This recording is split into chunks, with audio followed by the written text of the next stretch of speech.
Welcome back, friends. We're continuing development on our smart contract.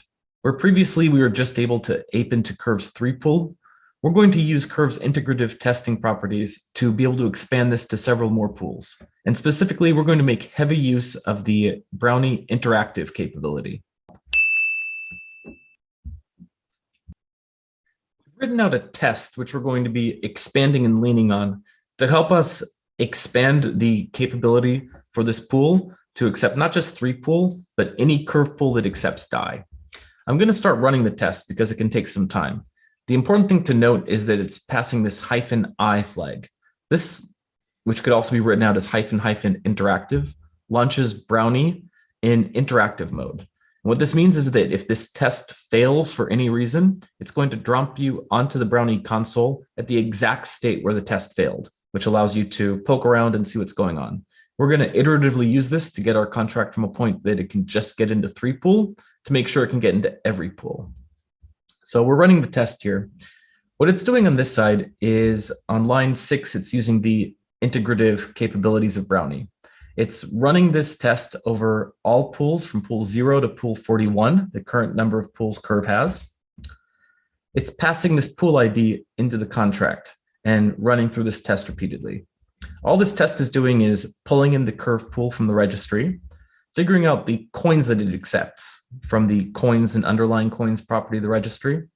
And if die does not exist in this coin list, we're not going to look at this pool for this time. It might be a Bitcoin pool or an Ethereum pool, so we'll just return. Then we transfer die to the pool. We run the pool's stake script. And if the pool has not successfully staked, in other words, if the balance of the staking script is not 0, then we're going to trigger this, or if any other error occurs. And as we see, an error has in fact occurred, which is expected. We only built this on 3 pool. The offending pool, we can pass pool ID because where it failed, we have access to that parameter. And it tells us this is pool 16 that's failed. Okay, that's pretty interesting. What is pool 16? Well, because we failed after line 8 here, we have access to the pool object. So we could simply type pool, which we see is the USDT pool. That came about because we aliased this pool previously.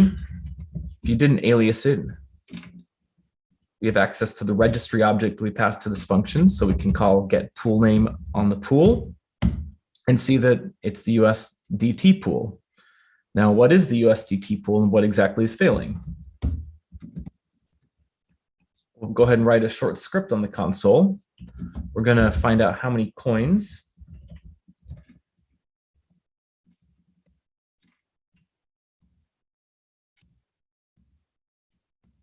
And on the next line, we're going to load each coin iteratively.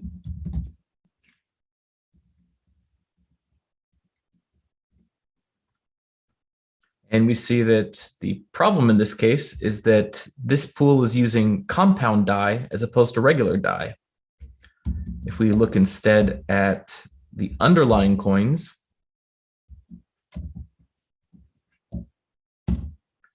we note that it's not the actual coin, but the underlying coin that's causing the issue. So this pool is a meta pool. We're going to have to go back and rewrite our staking script to deal with this. So give us just a second and we'll show you what we did. And we're back.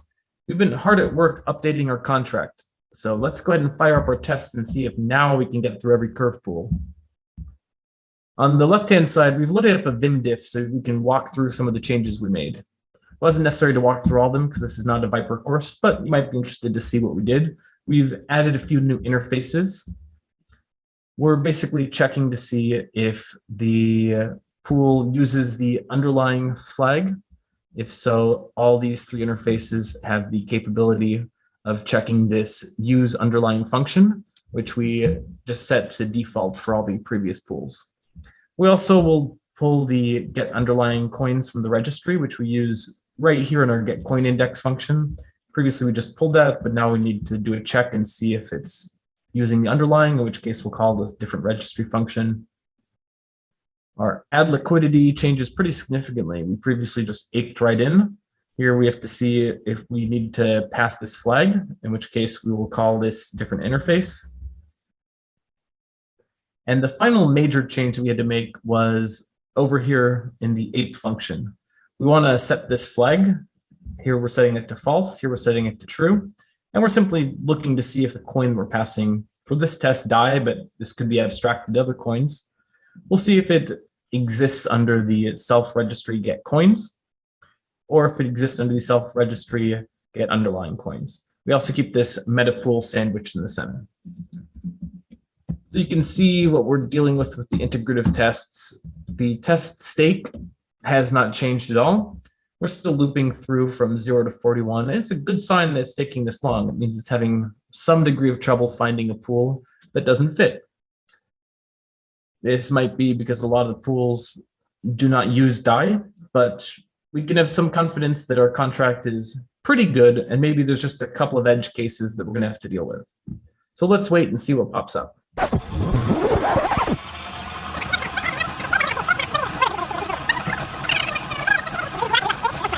Uh-oh, looks like we ran into some trouble here.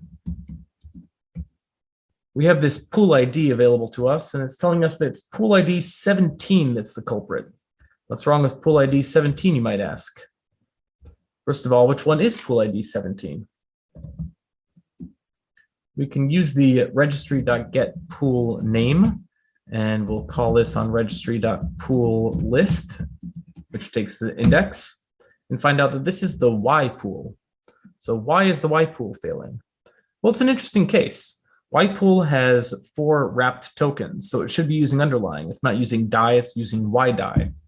But if we actually look at the pool, which we have access to here, this is why using the interaction with Brownie on the console is great.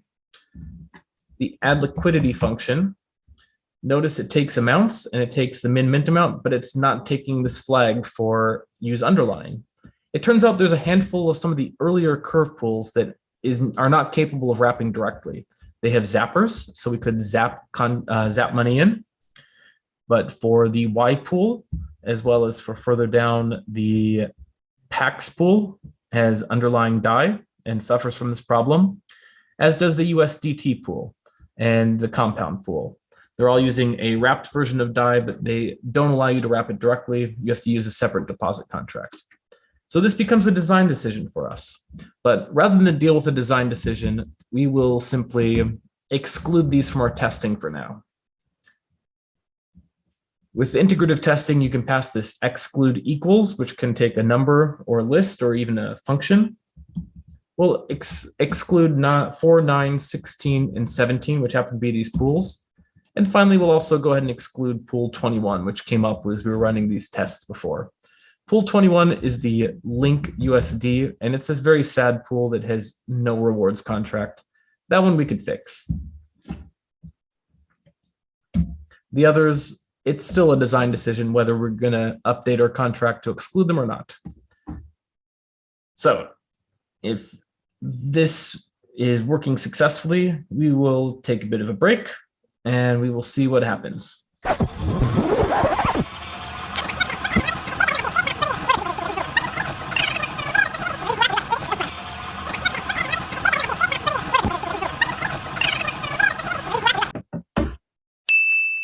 Very nice.